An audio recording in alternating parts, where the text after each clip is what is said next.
Saraswati Shishu high secondary school रहली। आज कक्षा 12वीं में वाणिज्य समूह में अकाउंटेंसी की फर्स्ट चैप्टर, जिसका नाम है गैर व्यावसायिक संस्था।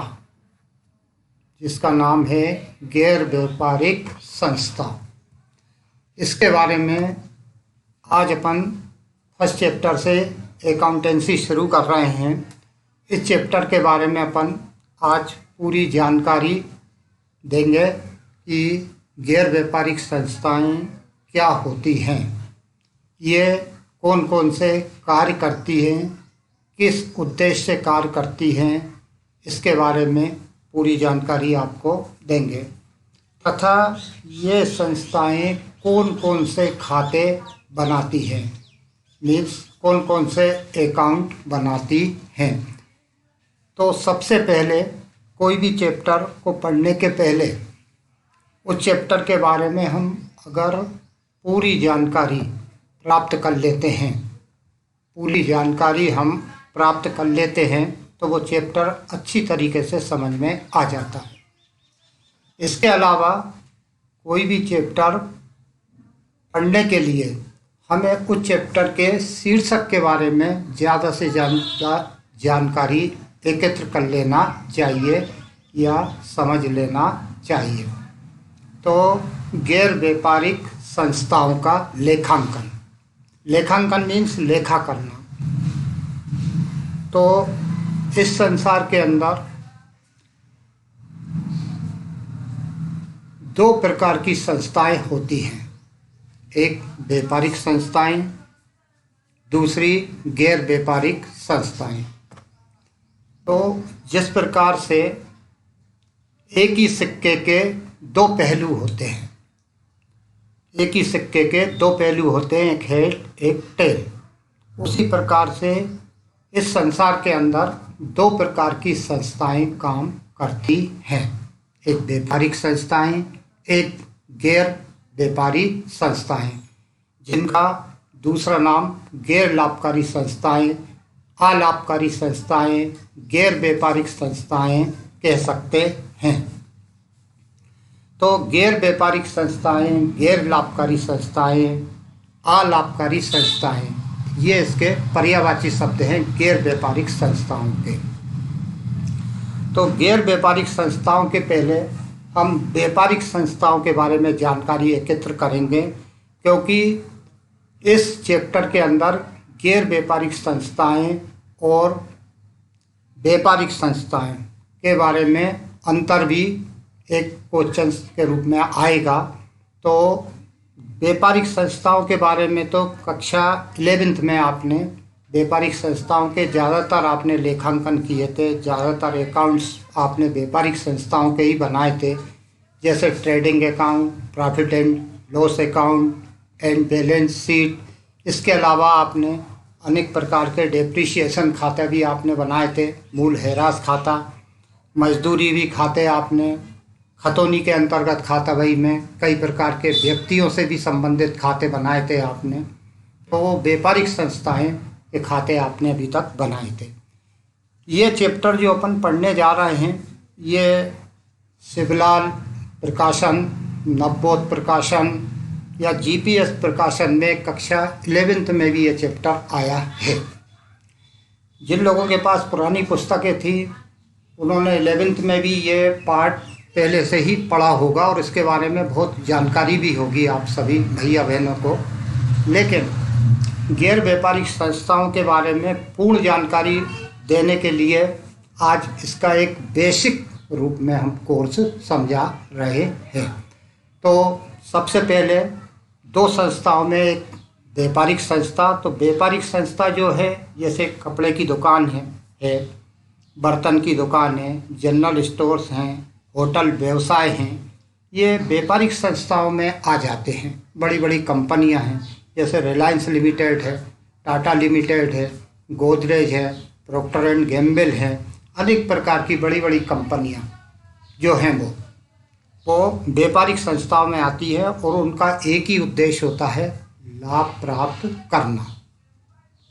तो ये व्यापारिक संस्थाएं लाभ के उद्देश्य से कार्य करती हैं। तो वो 11th में आपने ज़्यादातर व्यापारिक संस्थाओं के बारे में ही जानकारी पढ़ी थी।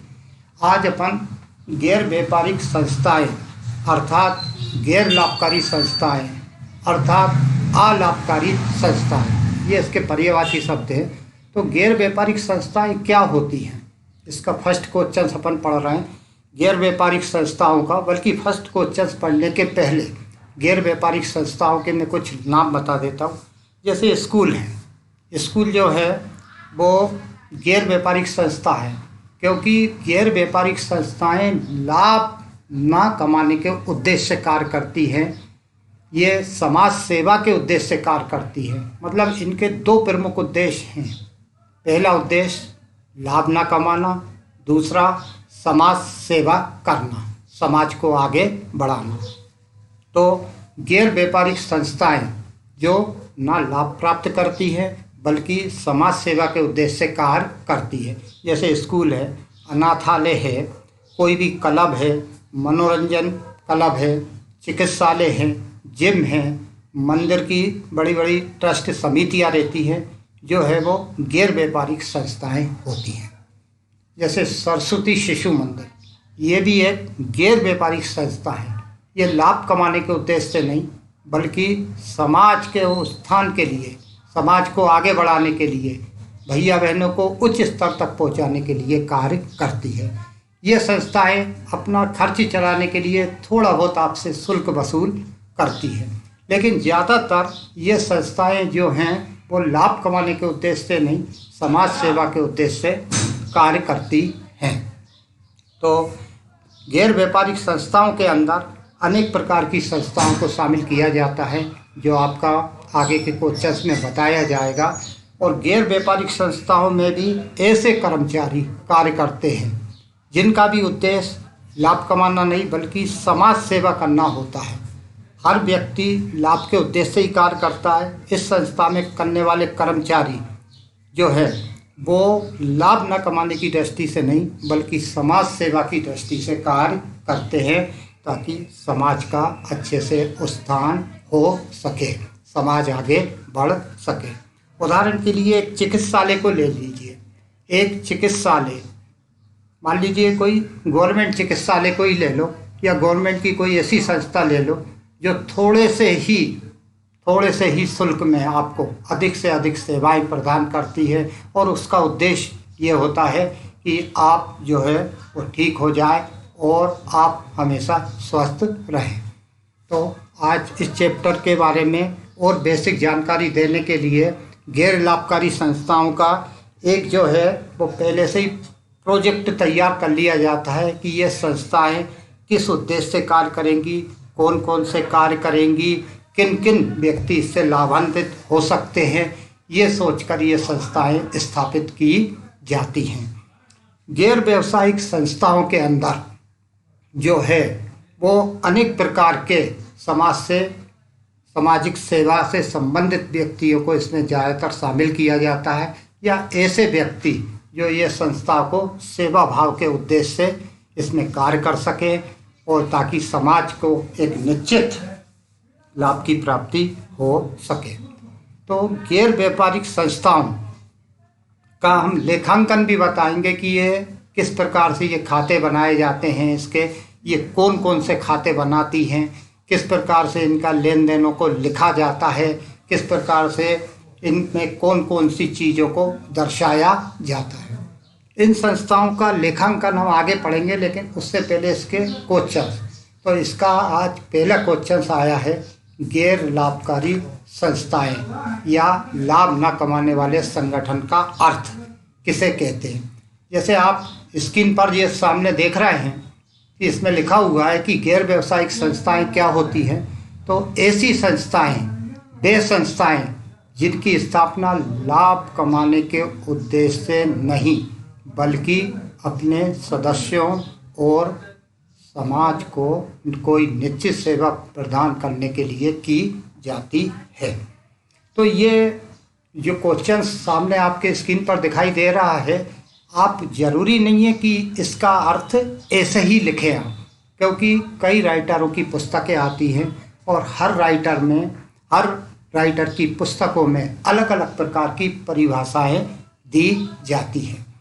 तो परिभाषा आप अपने मन से भी लिख सकते हो, लेकिन मन से लिखने के लिए आपको इसको समझना बहुत ज़रूरी है कि इसकी परिभाषा, जैसे उदाहरण के लिए शिवलाल प्रकाशन अलग परिभाषा लिखता है, जीपीएच अलग लिखता है, नवबोध अलग लिखता है, राठी जो है वो अलग लिखता है, लेकिन जब आखिरी में सबका सॉल्यूशन निकालते हैं तो उन सबका अर्थ एक ही होता है।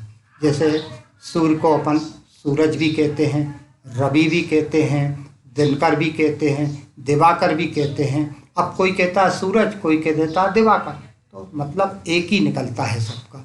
इसी प्रकार से ज़्यादातर भैया वे इसको समझने के बाद अपने मन से लिखे। इसकी मैं 2-3 परिभाषाएं आपको मन से देता हूं और आप इसकी कोशिश करिएगा कि ये आपसे मन से आ जाए। तो पहली परिभाषा में स्क्रीन पर आपकी है। दूसरी परिभाषा में देता हूं कि ऐसी संस्थाएं या गैर व्यापारिक संस्थाएं वे संस्थाएं होती है जिनका उद्देश्य लाभ कमाना नहीं बल्कि समाज सेवा करना होता है। उनको हम गैर व्यावसायिक संस्थाएं कहते हैं। ये संस्थाएं थोड़े से ही शुल्क के अंदर अच्छी से अच्छी सेवाएं प्रदान करती हैं और जो है ये सेवाएं जो हैं वो समाज के उत्थान के लिए, समाज के विकास के लिए कार्य करती हैं। अब इसकी और एक और परिभाषा में देता हूं कि गैर व्यावसायिक संस्थाएं वे संस्थाएं होती हैं जो समाज के हित के लिए कार्य करती हैं, समाज के विकास के लिए कार्य करती हैं, सामाजिक लोगों को आगे बढ़ाने के लिए कार्य करती हैं। इनका उद्देश्य लाभ कमाना नहीं होता है बल्कि समाज सेवा या निश्चित कोई भी सामाजिक हित के लिए सेवा प्रदान करना होता है। और ज़्यादातर अगर आप सरल शब्दों में इसकी परिभाषा पूछोगे तो क्योंकि इस चैप्टर के अंदर एक 2 नंबर का क्वेश्चन आता है और एक 5 नंबर का क्वेश्चन आता है, तो अगर परिभाषा इसमें आई गैर व्यावसायिक संस्थाओं की तो आपको उसका आंसर लगभग 30 शब्दों के अंदर देना है। 30 शब्द मतलब ज़्यादा 4 लाइनों के अंदर आपको देना है। तो ये 2 नंबर का क्वेश्चन बनता है। इसके अलावा कभी कभी 5 नंबर में भी आ जाता है, जैसे गैर व्यावसायिक संस्थाओं का अर्थ एवं इसकी विशेषताएं। तो गैर व्यवसाय संस्थाओं का आप जब अर्थ बताएंगे तो उसके बाद कम से कम आपको 4 इसकी विशेषताएं लिखना पड़ेगा, क्योंकि वो अपन को 120 शब्दों के अंदर उसका पूरा आंसर देना पड़ता है। तो गैर व्यावसायिक संस्थाओं के मैं सादा सिंपल परिभाषा देता हूं कि गैर व्यावसायिक संस्थाएं वे संस्थाएं होती हैं जिनका उद्देश्य लाभ कमाना नहीं अर्थात धन कमाना नहीं बल्कि समाज सेवा करना होता है। उनको हम गैर व्यावसायिक संस्थाएं कहते हैं। अब गैर व्यावसायिक संस्थाओं की ज़्यादातर भैया बहनों से मैं यही कहना चाहता हूं क्योंकि ये जो है वो ज़्यादातर अपन इसकी रीडिंग करेंगे तो आपसे मन से बन जाए, तो मन से लिखने की ज़्यादातर कोशिश करें, क्योंकि मन से आप करोगे तो अधिक से अधिक शब्दों में लिखोगे, लेकिन लिखना है इसी के बारे में। जैसे ये धन कमाने के उद्देश्य से नहीं, समाज सेवा के उद्देश्य से कार्य करती है। अब अगला क्वेश्चन आया है, गैर व्यावसायिक संस्थाओं के 5 उदाहरण दीजिए। 5 उदाहरण, वो 5 उदाहरण मतलब गैर व्यावसायिक संस्थाओं के 5 उदाहरण कि कौन कौन सी संस्थाएं इनमें शामिल की जाती है। संस्थाएं तो इसमें अनेक शामिल की जाती है, संख्याओं की कोई गिनती नहीं है, इतनी संस्था है, लेकिन अपन यहाँ 5 संस्थाओं के बारे में बात कर रहे हैं। जैसे नंबर 1 विद्यालय। तो अब विद्यालय क्यों होता है? विद्यालय इसलिए गैर व्यावसायिक संस्थाएं माना जाता है क्योंकि विद्यालय में बच्चों को सरकारी विद्यालयों में निःशुल्क शिक्षा दी जाती है और प्राइवेट विद्यालयों में थोड़े से ही शुल्क में अच्छी सेवा प्रदान की जाती है। और विद्यालय अर्थात स्कूल, कॉलेज, इनका अर्थ समाज सेवा करना होता है, ना कि लाभ कमाना। अब नंबर 2 पे आया है आपका पुस्तकालय। पुस्तकालय जो है लाइब्रेरी जिसको बोलते हैं, जैसे स्कूल कॉलेजों में भी स्थापित होती है, नगर निगम नगर पालिकाओं द्वारा भी ये स्थापित की जाती है। इसमें विभिन्न प्रकार के सामाजिक लोगों को निःशुल्क विभिन्न प्रकार की उपन्यास, कहानी या ज्ञानवर्धक पुस्तकें उपलब्ध कराई जाती है। इसके बदले इनसे कोई शुल्क नहीं लिया जाता या थोड़ा बहुत शुल्क लिया जाता है, इसलिए इसको भी गैर व्यावसायिक संस्था माना जाता है। अब नंबर 3 पे खेल क्लब। खेल क्लब ऐसे क्लब जिनमें विभिन्न प्रकार की ट्रेनिंग दी जाती है और उसके बदले कोई भी शुल्क नहीं लिया जाता है। जैसे बहुत सारे अकादमी होती हैं, फुटबॉल अकादमी होती है, क्रिकेट अकादमी होती है, हॉकी अकादमियाँ होती हैं। इनका एक ही उद्देश्य होता है कि अपने देश के लिए अच्छे कलात्मक खिलाड़ियों को तैयार करना। नंबर 4 पे मनोरंजन समिति। इसके अंदर विभिन्न प्रकार के नाटकीय संस्थाएं जो नाटक करती है उनको शामिल किया जाता है। डांस संस्थाएं जो विभिन्न प्रकार के लोगों को डांस सिखाती है, विभिन्न प्रकार की फिल्में, कार्टून आदि प्रसारित करती है, उनको शामिल किया जाता है। इसके बदले भी ये कोई शुल्क नहीं लेती हैं। फिर नंबर 5 पे आया है अस्पताल। अस्पताल जो है वो इसको मतलब चिकित्सालय कहते हैं। चिकित्सालय जैसे हमारे देश के अंदर अनेक प्रकार के बड़े बड़े धनवान लोगों ने भी अस्पताल खोल रखे हैं जो थोड़े से ही शुल्क में समाज सेवा प्रदान करते हैं। और सरकारी चिकित्सालयों के अंदर भी समाज सेवा के उद्देश्य से ही कार्य किया जाता है और इसके बदले नाम मात्र का शुल्क वसूला जाता है, इसलिए इसको भी गैर व्यावसायिक संस्थाओं में शामिल किया जाता है। इसके अलावा और भी गैर व्यावसायिक संस्थाएं होती हैं, जैसे अनाथालय होता है। अनाथालय के अंदर विभिन्न प्रकार के बुजुर्गों को, विभिन्न प्रकार के छोटे बच्चे जो अनाथ हो गए, जिनके माता पिता नहीं होते या इनका पता नहीं होता या इनका कोई अभिभावक नहीं आता, उनकी देखरेख की जाती है, उनके विकास के लिए कार्य किया जाता है। जिम होती है, जिम व्यायामशाला, ऐसे अनेक प्रकार की संस्थाएं होती हैं। अब क्वेश्चन नंबर 3, तीसरा क्वेश्चन आपका आया है, लाभ ना कमाने वाली संस्थाओं के उद्देश्य बताइए। लाभ ना कमाने वाली संस्थाओं के उद्देश्य बताइए। ये स्क्रीन साइड पे इसके ये पॉइंट जो आए हैं, जो थोड़े से शब्दों में आए हैं, बल्कि आप जब चैप्टर खोलोगे वो किताब आपके सामने होगी तो उस किताब के अंदर पॉइंट दिए हैं और उन पॉइंटों की कम से कम 4, 5, 6 लाइनों में हमें डिटेल लिखना है। तो स्टूडेंट के लिए सबसे सरल तरीका ये होता है कि वो 4, 5, जैसे इसमें 2 नंबर का एक क्वेश्चन आता है, एक 5 का आता है, तो 5 नंबर का आएगा तो वो 5 पॉइंट याद कर ले और उसकी डिटेल मन से लिख दे। जैसे पहला पॉइंट आता है लाभ ना कमाना, मान लीजिए उदाहरण के लिए लाभ ना कमाना, तो उसकी अपन डिटेल लिख देंगे कि गैर व्यावसायिक संस्थाओं की ये महत्वपूर्ण विशेषता है। क्योंकि लाभ ना कमाना महत्वपूर्ण, क्योंकि ये महत्वपूर्ण विशेषता है कि ये लाभ कमाने के उद्देश्य से नहीं बल्कि समाज के विकास के लिए, समाज के विभिन्न वर्गों को सेवा प्रदान करने के उद्देश्य से कार्य करती है। अब दूसरा पॉइंट मान लीजिए, ले लीजिए आप जो आपके जो शिवलाल की बुक में है, उसके अंतर्गत दूसरा पॉइंट है कि समाज सेवा प्रदान करना। अब आपको इसकी, जैसे मैंने पहला पॉइंट आपको बताया है कि धन ना कमाना, अब इसकी डिटेल लिखना, ये पॉइंट है तो डिटेल लिख दीजिए कि गैर व्यावसायिक संस्थाओं के मुख्य उद्देश्य, इसका मुख्य उद्देश्य लाभ ना कमाना होता। आप दूसरा पॉइंट मन से लिख दीजिए कि गैर व्यावसायिक संस्थाओं का प्रमुख उद्देश्य समाज सेवा प्रदान करना होता है। अब इसके अंदर ये दिया है पहला पॉइंट, आप देखिएगा कि अलाभकारी संस्थाओं का प्रमुख उद्देश्य अपने सदस्य किसी विशिष्ट समूह अथवा समाज को सेवा प्रदान करना और लाभ पहुंचाना या मनोरंजन करना गैर व्यावसायिक संस्थाओं का प्रमुख उद्देश्य है।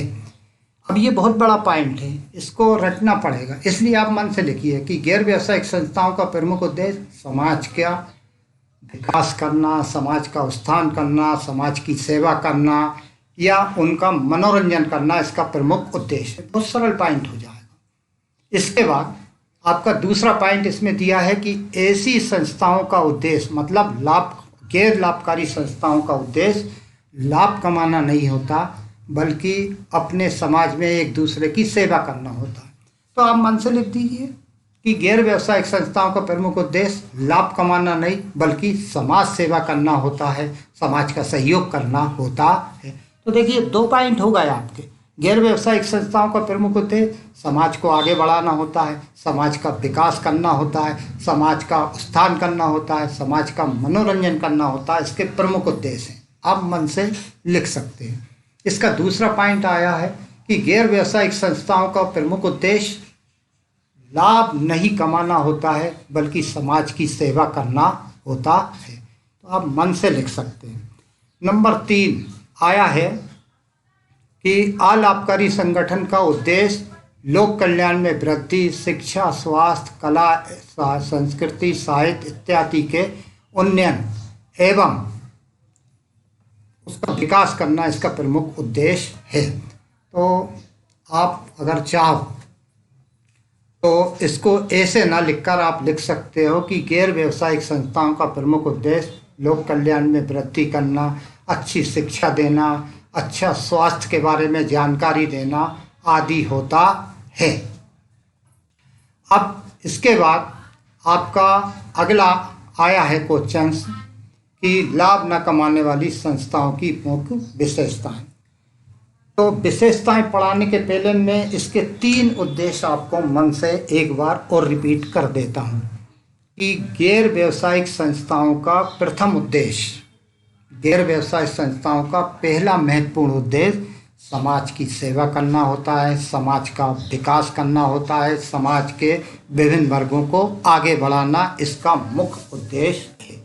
नंबर 2, गैर व्यावसायिक संस्थाओं का प्रमुख उद्देश्य लाभ न कमाना, धन न कमाकर बल्कि विभिन्न प्रकार के सामाजिक संगठनों को सेवा प्रदान करने का अवसर देना होता है। नंबर 3, लोक कल्याण में वृद्धि करना, समाज के विभिन्न वर्गों को उच्च स्तर तक पहुंचाना आदि इसका प्रमुख उद्देश्य है। अब आज का ये अगला क्वेश्चन, लाभ न कमाने वाली संस्थाओं की मुख्य विशेषताएं। ये जो आपकी स्क्रीन पे इसके पॉइंट आए हैं, मैं थोड़ा एक बार रिपीट करके बता दूं इसका कि अलाभकारी संस्थाओं की स्थापना समाज और अपने सदस्यों के कल्याण तथा सेवा के लिए की जाती है। दूसरा दिया है इसका उद्देश्य लाभ कमाना नहीं बल्कि एक निश्चित सेवा प्रदान करना होता है। तीसरा दिया है इस संगठन के जो है कोष के स्रोत, मतलब इसके धन के प्रमुख स्रोत क्या है, दान, चंदा ये आदि इसमें लिखा हुआ है। तो इसके लिए आपको सबसे पहले जो दिया है इसकी विशेषता है, ज़्यादातर इस चैप्टर के अंदर अपन जब विद्यालय के अंदर क्लास के अंदर जब इसके पढ़ाते हैं तो मैंने देखा है बड़े बड़े इंस्टीट्यूटों के अंदर कि इसके उद्देश्य और विशेषताओं को वो एक करते थे, क्योंकि आपकी स्क्रीन के अंदर जो पॉइंट अभी दिख रहे हैं वो अपन अभी पढ़कर आए हैं। उद्देश्यों के उद्देश्य और विशेषताएं एक ही मानी जाती है, लेकिन इसके लिए क्या रहता है आपको अपने नोटबुक में इसके पॉइंट क्वेश्चंस, जैसे पहला क्वेश्चन अपन लिखवाएंगे कि अलाभकारी संस्थाओं के प्रमुख उद्देश्य, इसी का अथवा करवा देंगे कि अलाभकारी संस्थाओं की प्रमुख विशेषताएं, और इसके पॉइंट लिखवा देंगे और आपको डिटेल लिखना है। बस करना क्या है, जैसे पहला पॉइंट आया, जैसे क्वेश्चंस आया कि लाभ न कमाने वाली संस्थाओं के प्रमुख उद्देश्य क्या है, तो अपन को लिख देना है लाभ न कमाने वाली संस्थाओं का प्रमुख उद्देश्य समाज की सेवा करना होता है, समाज का विकास करना होता है। और विशेषता आ जाए तो यही लिख दीजिए कि लाभ न कमाने वाली संस्थाओं की पहली विशेषता या महत्वपूर्ण विशेषता ये है कि यह संस्था समाज के विकास के लिए, समाज के उत्थान के लिए, समाज की सेवा के लिए, समाज के विभिन्न वर्गों के लिए आगे बढ़ाने के लिए कार्य करती है। अब दूसरा पॉइंट आएगा, मान लीजिए आया कि लाभ न कमाने वाली संस्थाओं का मुख्य उद्देश्य, तो अपन का इसमें लिखा हुआ है इनका मुख्य उद्देश्य लाभ कमाना नहीं बल्कि निश्चित सेवा प्रदान करना होता है, तो अपन लिख देंगे विशेषताओं में भी आ जाएगा कि गैर व्यावसायिक संस्थाओं की प्रमुख विशेषता है कि इनका उद्देश्य लाभ नहीं कमाना होता है, धन नहीं कमाना होता है, बल्कि समाज को एक निश्चित सेवा प्रदान करना होता है। तो ये क्वेश्चंस बड़े बड़े मैंने इंस्टीट्यूटों में देखे हैं, ज़्यादातर बड़े बहुत सारे, मतलब जैसे इंदौर के अंदर अनेक प्रकार की कोचिंगें हैं जिनमें कई क्वेश्चन, अब आगे जाइए आप तो इसमें एक क्वेश्चन आगे भी आएगा आपका, जैसे प्राप्ति भुगतान खाते की विशेषताएं, और फिर आएंगी आय व्यय खाते की विशेषताएं, तो उनके भी पॉइंट वो लोग एक करवा देते हैं, बस थोड़ी डिटेल अपन को चेंज करना होता है। तो ये इसकी विशेषताओं के बारे में बताया गया है। देखिए आप, लाभकारी संस्थाओं के कोष के प्रमुख स्रोत ये क्या करती हैं, ये कोई व्यापार नहीं करती। इनको जो कुछ भी विभिन्न प्रकार के सामाजिक संस्थानों से या सामाजिक लोगों से चंदा मिलता है, दान मिलता है या सरकारी सहायता होती है, वो इसके प्रमुख धन उपलब्ध करने के प्रमुख साधन हैं। इसी के द्वारा ये संस्थाएं जो हैं वो समाज सेवा करती हैं। ये चंदा जो मिलता है, इनको दान मिलता है या सरकारी अनुदान या सहायता प्राप्त होती है, उन्हीं के द्वारा ये संस्थाएं अपना कार्य करती हैं, सेवा करती हैं।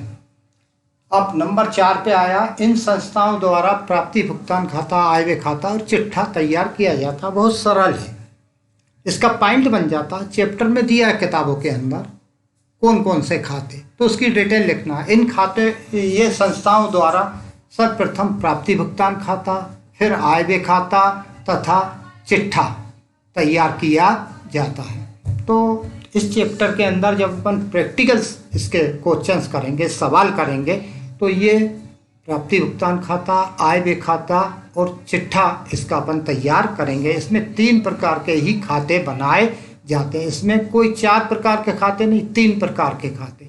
जैसे प्राप्ति भुगतान खाता जो है, और आय व्यय खाता है, और चिट्ठा आप 11वीं क्लास में बहुत बार बनाकर आए होंगे। कई चैप्टरों के अंदर आपने चिट्ठा तैयार किया होगा और उसमें आपको मालूम भी होगा कि उसमें कौन कौन सी संपत्तियां और दायित्व चिट्ठे के अंदर है, ये आपको मालूम ही होगा। अब नंबर 5 पे आया है कि ये संस्थाएं कला, संस्कृति, धर्म, शिक्षा, खेलकूद के प्रचार तथा प्रोत्साहन के लिए कार्य करती हैं। तो अपन को लिख देना है, थोड़ा आप मन से लिख सकते हो कि ये संस्थाएं सभी प्रकार के धर्म, हमारी संस्कृति, शिक्षा, खेलकूद आदि का प्रचार करती है, इनको प्रोत्साहन करती हैं।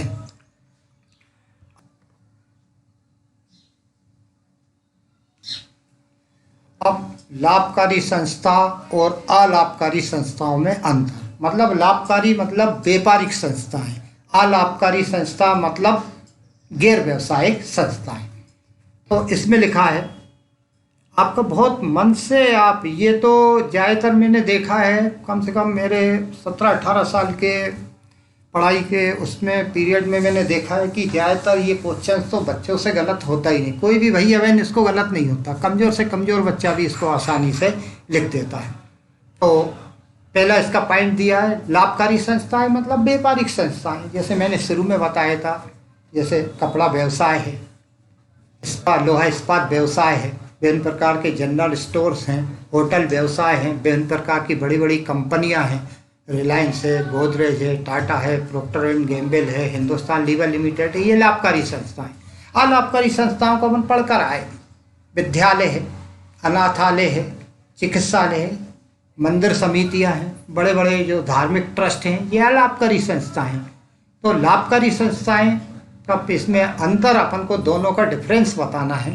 तो डिफरेंस में इसका पहला पॉइंट दिया है कि इन संस्थाओं का मूल उद्देश्य लाभ कमाना होता है। व्यापारिक संस्थाओं का मतलब लाभकारी, और इन संस्थाओं का मूल उद्देश्य जो है मुफ्त या न्यूनतम शुल्क के साथ सेवा। तो अपन लिख देंगे लाभकारी संस्थाएं वे संस्थाएं होती हैं जिनका उद्देश्य लाभ कमाना होता है। अलाभकारी संस्थाएं वे संस्थाएं होती हैं जिनका उद्देश्य लाभ कमाना नहीं बल्कि समाज की सेवा करना होता है।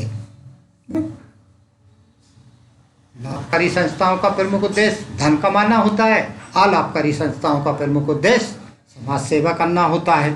अब दूसरा पॉइंट आया है कि कोष मतलब इनका खजाना।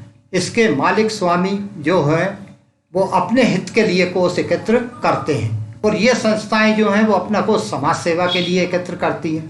तो ऐसा लिख दीजिए आप। तो कोष, तो लाभकारी संस्थाओं का कोष स्वामी अपने हित के लिए एकत्र करता है, और अलाभकारी संस्थाओं का कोष जो है वो समाज सेवा के लिए किया जाता है। ज़्यादातर आप मन से लिखेंगे भैया बहन तो ज़्यादा अच्छा रहेगा। तीसरा आया है, इस प्रकार की संस्थाओं के कार्य शुद्ध परिणाम, शुद्ध लाभ या शुद्ध हानि का मतलब लाभकारी संस्थाएं जो भी कार्य करती है उसका परिणाम उन्हें लाभ या हानि के रूप में प्राप्त होता है, और जबकि अलाभकारी संस्थाओं को जो है परिणाम के रूप में अधिक या कमी, मतलब या तो उनको थोड़ा लाभ पहुंचेगा या उस लाभ के अंदर उन्हें कमी आएगी। लाभ या मीन्स समाज सेवा, मतलब लाभकारी संस्थाएं जो हैं उनका परिणाम जो है वो लाभ हानि के रूप में मिलता है उनको, या तो उनको लाभ होगा या हानि।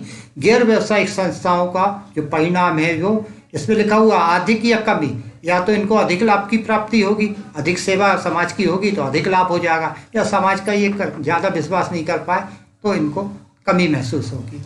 अब आगे का पॉइंट आप लिख दीजिए कि व्यापारिक संस्थाएं जो हैं वो इनमें कौन कौन से वित्तीय विवरण शामिल किए जाते हैं।